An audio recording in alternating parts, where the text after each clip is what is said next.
ఈ product order పెట్టి wait చేస్తున్నాను. ఇది ఎప్పుడు వస్తుందా, దీన్ని ఎప్పుడు అన్బాక్స్ చేస్తానా, ఎప్పుడు మీకు చూపిస్తానా అని, నేనెప్పుడు యూస్ చేస్తానా అని. సో రాగానే ఇంకా వీడియో తీయడానికి ఎవరు లేకపోయినా వన్ హ్యాండ్తో వీడియో తీసుకుంటూ ఇంకొక హ్యాండ్తో అయితే ఓపెన్ చేసేస్తున్నాను. సో ఇది ఓపెన్ చేయగానే ఇలా బాక్స్ ఉంది, దీని మీద శాల్టీ అని ఉంది, salty.co.in.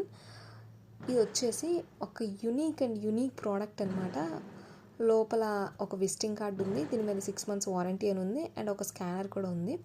అండ్ నేను చెప్పిన ప్రోడక్ట్ వచ్చేసి ఇది ఒక రింగ్ వాచ్. అంటే మనం ఫింగర్కి పెట్టుకునే రింగ్లో డైల్ అనేది ఫిక్స్ చేసి ఉంటుందన్నమాట. సో ఎంత ఇన్నోవేటివ్గా ఆలోచించి చేశారు కదా. సో నేనైతే ఇంతకుముందు చూడలేదు, జస్ట్ మింత్రాలో ఆఫర్స్ పెట్టడం బ్రౌజ్ చేస్తుండగా నాకైతే ఇది కనిపించింది. చూడగానే కంప్లీట్గా అట్రాక్ట్ అయిపోయి వెంటనే కొనేసాను. సో చూడండి ఎంత అందంగా ఉందో, అసలు చాలా యూనిక్గా స్టైలిష్గా ఉంది. మీకు ఇది ఎలా అనిపించిందో కామెంట్ సెక్షన్లో కామెంట్ చేయండి. Please do subscribe.